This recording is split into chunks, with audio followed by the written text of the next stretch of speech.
Excited to talk about this topic because nothing grinds my gears more than a lack of efficiency. I don't know if that's just the Capricorn in me or I don't know what, but hi Essie, welcome to my channel. My name is Saskia Amir, your licensed esthetician mentor.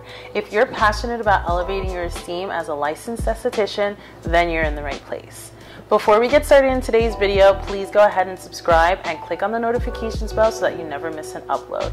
And if you're new here, please go ahead and introduce yourself in the comments below because I love meeting my fellow Esties. Let's talk about today's topic, which is getting automated so that you set yourself up for success in your practice.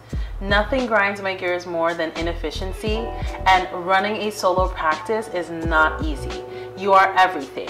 You are the scheduling manager, you are the office manager, you are the practice manager, you're the provider, you're the marketer, you are the supply and demander. Like, you do everything. And so if there are things that you can do to maximize your time so that you're actually doing what you love to do, which is treating, interacting, and servicing clients, then this video is for you. The first thing that you should automate is your scheduling. Do yourself a favor and take this off your plate immediately. Use a scheduling system, a booking system that allows you to customize your availability and connect it to your calendar on your phone, which is connected to all of the other calendars that you have, so that your availability continues to update. Let me explain. Let's say, for instance, you have a doctor's appointment for your child on a day. Instead of having to go in and put a block in your schedule, if you have that appointment scheduled in your iCalendar or your Google Calendar, and your booking system is connected to that iCalendar or Google Calendar, once you put that appointment in there, it blocks off time on your appointment system. So it's done right away. It's efficient because then clients can't go ahead and online book during a time that you have scheduled doing something else. I can go on and on about it, but essentially make sure that you're connecting your life calendar with your booking calendar so that you're not overlapping in terms of your ability or double booking in terms of your availability. Most appointments, it's really interesting when clients actually book their appointments, especially if they're booking it online. Let's say that you're doing your appointments manually. If somebody wants to book an appointment at 10 p.m., 11 p.m., 2 a.m., then that means you have to be up and available to do it for them. Don't do that. And don't miss out on the opportunity to get a booking because you're doing it manually. Let your system be a digital system that supports your bookings and increases your actual bookings so that you don't have to do it manually to be successful. So if you're automating your actual appointments, then you should also automate your reminders and your confirmations. Those could be sent out by text or email, and that helps with knowing if your clients are actually going to show up. And you can also hold them accountable to your confirmation policy and your no-show policy and your cancellation policy, which you should have in place. But that's another topic for another day. So this is a big one that I feel like not many people do, but they should be doing. Follow up with your clients. And you don't want to have to do that manually. Let's say you're seeing 5 clients a day. To remember to have to follow up with them or send out the initial contact for follow-up, you should automate that.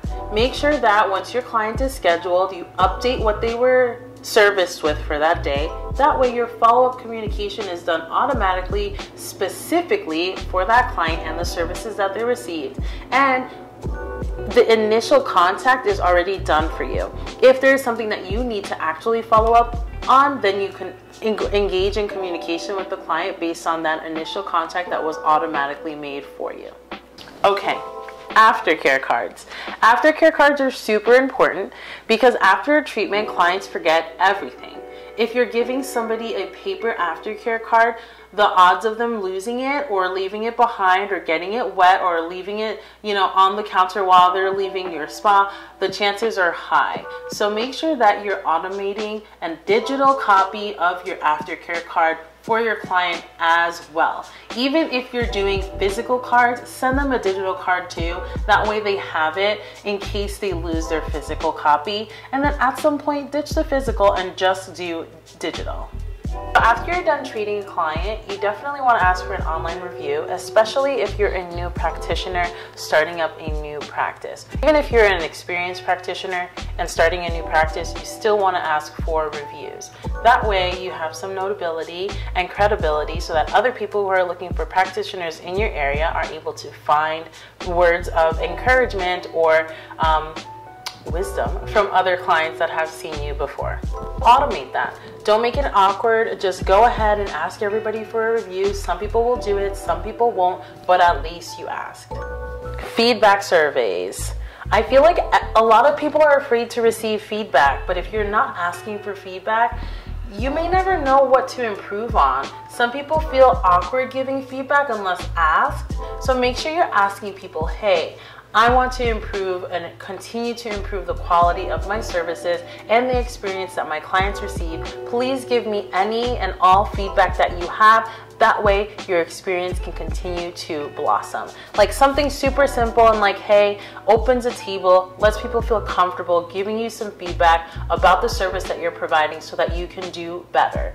Right? I feel like when you're asking people, can I get some feedback? It tells them that you care about what they think, and they're most likely going to come back even if their experience was less than what they expected or was underwhelming. They got the chance to tell you, and I feel like it plants a seed for them to know, okay, next time I go to her or him, they'll do better. And obviously, like, it gives you a chance not to make the same mistake again, or it gives you a chance to see what people are seeing from their perspective so that you can do better for the future clients that you plan to serve.